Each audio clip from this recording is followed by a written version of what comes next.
Welcome to the Protos podcast. Today's date is Friday the 15th of October, and you're listening to a weekly roundup of the most important stories from the past week as reported by us. This week, a married couple are accused of using a sandwich to swap submarine secrets for crypto. El Salvador decides how it's going to spend the profits from its Bitcoin fund, and the Australian government invests $400,000 in AI-powered anti-money laundering software. This week started with the news that the Australian government is helping a team of researchers to develop some cutting-edge AI-powered anti-money laundering software. The Office of National Intelligence and the Department of Defence National Security Science and Technology Centre will back 3 blockchain experts with a total of $400,000. The trio comprises of Valiparam Muthukumarasamy of Griffith University, Professor Ryan Coe from the University of Queensland and Professor Marimuthu Palaniswamy from the University of Melbourne. The so-called Big Data Toolkit will help crunch huge amounts of blockchain data and link laundered crypto back to criminals. Over the course of 3 years, the project will create new tools based on AI to analyse anonymised transactions. Muthukumarasamy explained that by using the new tech, they hope to link financial crime patterns to effectively identify perps. He added, quote, "It will develop a novel investigative toolkit to facilitate attribution such as source identification and legal evidence of criminals linked to digital payments to crime in almost real time." Although blockchain technology is technically public, the sheer amount of on-chain activity can create an overwhelming workload for authorities. For example, around 300,000 Bitcoin transactions happen every day, with Ethereum's transaction volume coming in much higher at 1.1 million daily transactions. It's a tall task. The chief of the Vancouver Police Department told reporters that his money laundering team's resources are spread thin. What crypto mixers do is break down lump sums of crypto and distribute them across thousands of wallets. They then return the amount in smaller denominations, often in a different cryptocurrency. In April, authorities caught up with Roman Sterlingov, who ran the notorious Bitcoin fog mixing service. Sterlingov's service had managed to launder around 6% of the total Bitcoin supply. However, mixing services aren't solely used for laundering crypto and are often used legitimately to increase privacy. But still, crypto holds a close relationship with money laundering, so much so that traditional finance tends to stay clear from crypto. An example with HSB can be found when it stopped its clients from purchasing MicroStrategy stock due to the tech firm owning too much Bitcoin. We can't forget the time when the owner of Australian crypto exchange Bitcoin Babe said banks were treating her like a terrorist because of her cryptocurrency connections. Governments are beginning to beef up their ability to tackle cryptocurrency-related crime. Last week, the US Department of Justice announced the introduction of its new National Cryptocurrency Enforcement Team, which will be keeping a close eye on crypto exchanges, crypto mixers, and tumbling services. Next up, a husband and wife duo could be facing up to 10 years in prison after investigators discovered their alleged attempts to hide and sell top-secret military information in ordinary items such as a peanut butter sandwich and a pack of chewing gum. The couple had hoped to trade the national security details in the sticky lunchtime treat for $100,000 in privacy-focused crypto Monero. According to the Department of Justice, US Navy engineer Jonathan Toby offered an unnamed foreign power the inside scoop on US nuclear submarines.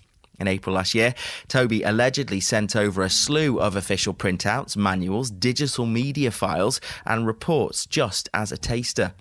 A note within the handout read, quote, "I apologise for the poor translations into your language. Please forward this letter to your military intelligence agency. I believe this information will be of great value to your nation," end quote. The nation in question, referred to as Country 1 in the criminal complaint, was kept stum for 8 months. Eventually, Country 1 handed over the documents allegedly sent by Toby to the Federal Bureau of Investigation. Agents who went by the aliases of Bob corresponded with Toby and his wife Diana, who was under the codename Alice. They proceeded to hammer out an acceptable payment plan and set up a series of dead drops. Alice attempted to sell classified information to Bob over the course of several months. She agreed to drop off SD cards at predetermined locations on 3 separate occasions. These SD cards were hidden in seemingly ordinary objects, including a peanut butter sandwich, a chewing gum wrapper, and some Band-Aid packaging. Once the couple received $70,000 of the agreed $100,000 package, FBI agents and the Naval Criminal Investigative Service swooped. During his initial exchanges with undercover agents, Toby explained why Monero was his preferred method of payment, saying, quote, "I am very aware of the risks of blockchain analysis of Bitcoin and other cryptocurrencies and believe Monero gives us both excellent deniability." Monero has the ability to hide not only the amount of money exchanged, but the identities of all those involved. And so naturally, it became the husband and wife's currency of choice. Toby and his wife are expected to appear in a West Virginia federal court this week. Bitcoin, however, which is considered the world's biggest crypto, has seemingly lost its standing among high-profile criminals. Russia-linked Revil, the group thought to be responsible for the attack on meatpacker JBS in June, and DarkSide, which has been blamed for the Colonial Pipeline hack in May, have either turned away from Bitcoin completely or are charging a premium for accepting the payment. Finally, El Salvador's Bitcoin Trust apparently accrued $4 million in surplus due to a surge in Bitcoin prices. But as Reuters reported, despite growing concerns over national debt, President Nayib Bukele will splash the extra cash on a state-of-the-art pet hospital. Barking mad. Or is it the perfect getaway for a certain cryptocurrency trading hamster? If you know, you know. Anyway, the Bitcoin Trust was authorized by Congress days ahead of El Salvador's Bitcoin law coming into effect on September 7th. The initial $150 million deposit into the trust was redirected from a $500 million loan from the Central American Bank for Economic Integration, intended to relieve economic pressure for small and medium-sized businesses. The Development Bank of El Salvador, known as Bandesal, has been managing the trust, buying dips and growing its value. We've estimated that the trust contained 700 Bitcoin, or $38.6 million, on September 22nd, bought by Bukele for around $35.1 million in total, which means Bukele's Bitcoin Trust is currently up just shy of $3.5 million. So, what to spend the surplus on? Well, El Salvador's president took to Twitter to announce his plans to build a $4 million pet hospital in the capital city. He later hedged that the facility would be paid for using the USD part of his trust.